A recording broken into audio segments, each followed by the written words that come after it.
Good news for you, Auburn recruiting and now transfer portal junkies. We have a new commitment and signee to talk about from the transfer portal. And yes, it's at that all-important and ever-focused on position of quarterback.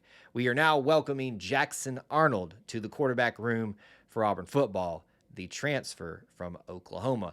We're going to talk about a lot of it, what you need to know about him, and certainly what it means for him and Auburn football, the recruiting class, the transfer portal class, all of that in this video. So let's jump right into it right now.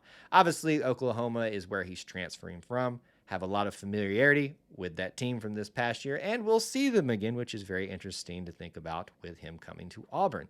Now, you're probably very familiar with him. He, in fact, started for Oklahoma this year before losing the job earlier in the year, and then winning it back and winning more playing time. So it's been a little bit of an up and down year for him, but not just him, the Oklahoma offense. Now, if you look on Oklahoma's website, he's listed at about 6'1", 210 pounds. We'll see if that carries over and what his new measurables will be when he arrives here on campus and starts practicing with Auburn. A couple more facts about him. He is from Texas originally. Denton, Texas, played for Geyer High School and was very highly regarded coming out of high school. Most people listing him as a 5-star. Depending on where you look now, you'll find anywhere from a 3 to a 4-star transfer prospect. Again, we always stress here, it doesn't matter the stars that you come in with, matters what you leave with. So we'll focus more on that for our purposes here on this channel. Now, if we look at obviously what the storylines around him might be, is what type of quarterback is he going to be? He is a guy that obviously was very highly regarded, but he did make more of a name for himself with his legs, which should fit nicely into Hugh Freeze's RPO system where he likes to have a running quarterback. So that is a very nice pairing, it seems like, right there. If you look at the passing stats for him, you're not going to be all that super impressed. Oklahoma did not have a great year overall. Let's go ahead and look at a few of those right now. We'll just focus on this year since this is the year that he started. You've got a completions of 154 in 246 attempts for a 62.6 completion percentage for 1,421 yards, 12 touchdowns, and 3 interceptions. So it really isn't that bad, but he was quote unquote benched in the middle of the season when things weren't going well and then earned playing time back, if not starting, by the end of the year. So certainly it was a bit of a tumultuous year, but Oklahoma's offense was just having a lot of issues even outside the quarterback situation, which frankly kind of mirrors what happened at Auburn at times for the last couple of years as well. Much bigger issues than just one single player.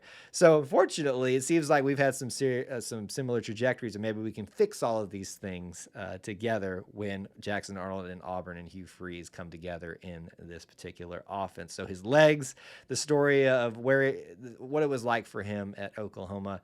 Obviously, the other big thing was Auburn did need some quarterbacks to fill out their room. And thankfully, they got this going really quickly to start getting some direction offensively into the offseason. So let's talk about more so what it means for Auburn football for him. Obviously, for the overall class, the 2025 class, the high school part of it's been completely, mainly finished with that main signing day already happened. But now we're more focusing on transfer portal stuff. He is the very first one in this class, so we'll see how that moves the needle at all for the 2025 class. You can go to your different sites to look at that for how that factors in. If we talk about the recruiting class, the transfer portal class, now let's focus on the depth chart. What does it mean for Auburn and for him? I think most people are going to see this signing and say, oh, he's starting when he comes in. And that may actually be the case, but let's factor in what's already here. Starting from the very beginning, obviously Peyton Thorne is done. He's moved on. Then you had 2 guys into the transfer portal in Hank Brown and Holden Garner. As of the time of me doing this video, Hank Brown has found his place. Haven't really heard anything on Holden at this point. So it doesn't look like that they're going to have anybody come back from that. So that means it was Deuce Knight, Walker White, and now Jackson Arnold. So that's 3 major contenders already in this quarterback race. And obviously he will have to beat out the redshirt freshman and Walker White, the true freshman and Deuce Knight to win the starting job. And I think at this point, most people would say he's got a pretty good leg up on that point. But Auburn does need technically another quarterback. So maybe, just maybe, you're going to see another transfer portal quarterback being brought in. Who that is everyone's speculation at this point. Is it too full to get a bigger name to come in alongside all three that are going to be competing already? I don't know. That's the speculation. I just wouldn't be surprised if we have another transfer portal quarterback. And I do think that most people are going to expect Jackson Arnold to start as of this point. But that's what the offseason is for. We'll see how it shakes out. I'm just happy to have him here. Happy to have him as part of the quarterback room and start competing to make Auburn's offense better in the future. And hopefully, this is a nice marrying of two stories that haven't started off so great, the Auburn offense and Jackson Arnold. And we'll be talking about some big things this fall, whether or not he starts. Let me know your thoughts about him down in the comments section below, and welcome him to the Plains as part of Auburn Football 2025.